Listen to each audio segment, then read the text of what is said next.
The fear, the ignorance, they're everywhere, eating away at reason, bending perception, and causing even the most level-headed to fall prey to the chaos they breed. With the rise of technology like deepfake AI voices, the line between fact and fiction blurs daily. Fake news, hate speech, and the violence they can spur are on the rise. How are we to combat this? How do we ensure we don't destroy someone's life based on a single twisted report? The threat of cancel culture looms ever larger, a knee-jerk reaction to mistakes. Yet is it truly the answer to a world spiraling out of control? To grasp the danger we face, we need to take a step back. Let's look at history. This moment may be unprecedented in its technology, but the patterns of fear and ignorance have been repeating for centuries. Fear, it turns out, has been humanity's silent partner since the dawn of time, lurking in the background, ready to take the lead when uncertainty and hardship strike.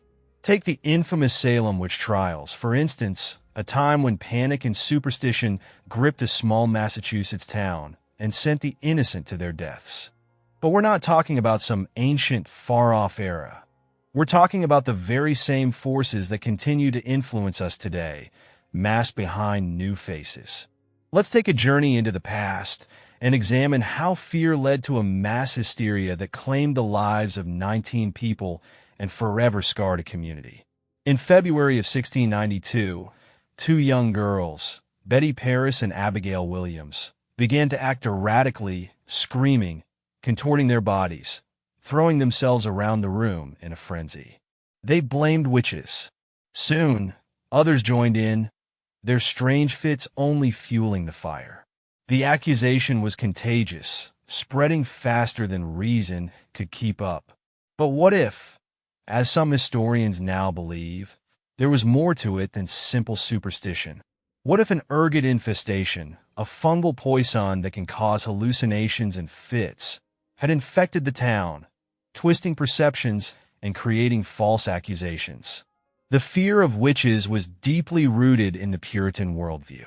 The Puritans, a group of English Protestants in New England, had already suffered greatly: wars with France, epidemics, and threats from nearby Native American tribes. But in their fear, they were ripe for manipulation. The Puritans were already living on the edge, their faith and survival dependent on the constant belief that they were among the elect chosen by God.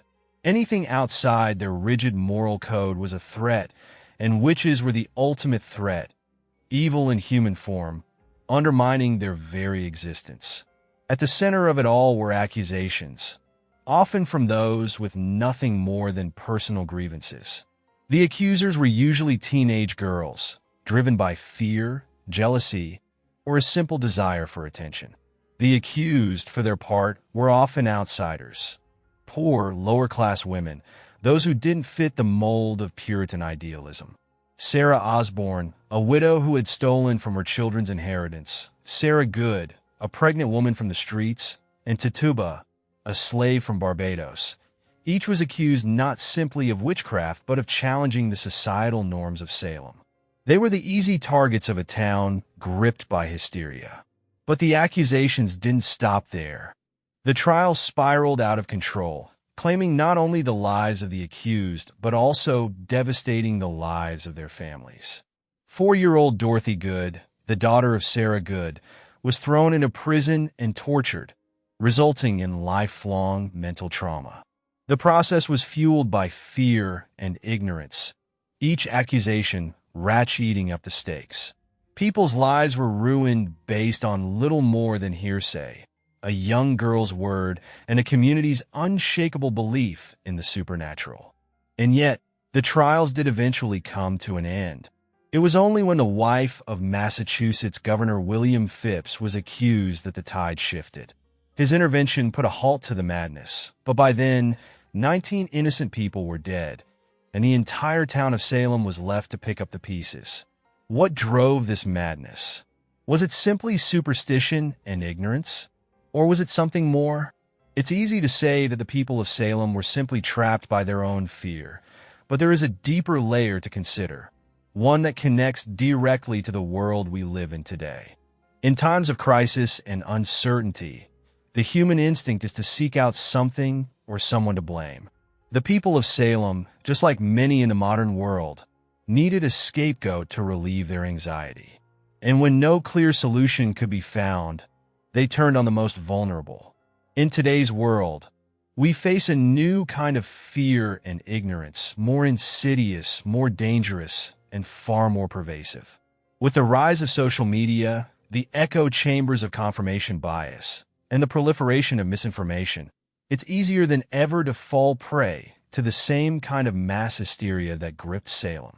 We are constantly bombarded with sensationalized headlines and biased opinions, each one trying to manipulate us into seeing things in black and white, good and evil, friend and foe. And just like the people of Salem, we risk making the same mistakes. So, what can we do? How do we ensure that we don't fall into the trap of fear and loathing?